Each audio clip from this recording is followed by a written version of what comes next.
Right. Just very quickly, how competitive do you expect the Scotland team to be, considering the time of the year of the season, but also with the games coming up in the autumn? Well, they'll be very competitive. I mean, they also are preparing, like us, for some very, very important qualifying games coming up. And a lot of their players, quite frankly, play in the Premiership. They don't all play in the what was the SPL, what is it now, the new league. But they probably will be slightly in advance of us because the Celtic players have been preparing for these Champions League qualifiers, and there are a good proportion of the squad that play in Scotland. So I would expect them to be slightly in advance of us fitness-wise, but not light years because, once again, there'll be a lot of players that Gordon wants to pick will be playing in the Premier League, and they'll be in the same position as our players. It'll be your last meet-up before the key games in the autumn. How critical is it that you have a really good session next week?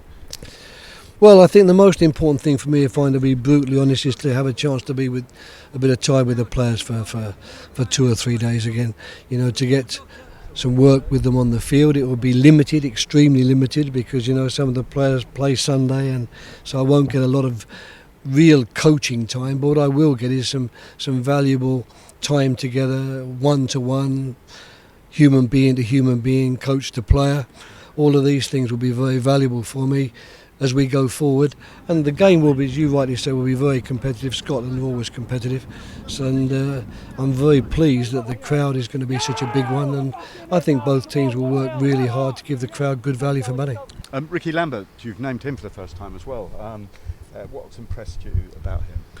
Well, one of the things that impressed me about him is that this is a man that has really come up the hard way. He's ploughed a very, very difficult furrow, starting in non-league. I first came across him at Bristol Rovers when I was at Fulham about 5-6 years ago now, where he played very well against us. In fact, I even remember discussing him as a potential transfer target. But then, of course, the big question is, how can a guy in League One become a success in the Premier League? And then, of course, he moved to a Championship side, and the question was asked, he's only a League One player, can he play in the Championship? And he helped Southampton win it.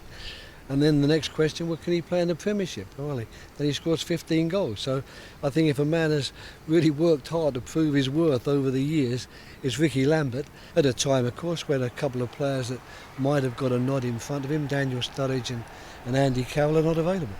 We've actually selected the squad that we want going ahead into the autumn, and I believe that Ricky will be capable of showing us that it's not a particular type of football he can play. He can play any football because he's a good footballer. And Wilfried Zaha, you brought him back in. We saw him make his debut against Sweden, of course, at the end of last year. I mean, he's an exciting prospect, and now he's at Manchester United. I guess you're looking forward to seeing what he can achieve this season. Yeah, absolutely. I mean, our first thought was perhaps that we would take him with the under-21s and play him there, because on this occasion Ray and I will have the responsibility for the under-21s. We'll have the chance to work with them and see them in action. But he's done so well for Manchester United. Everyone I've spoken to there, David Moyes in particular, thinks he's done very, very well. And I think he could be an exciting talent for us to assess, in a senior setup, albeit, of course, that he still is capable of playing for the under-21s.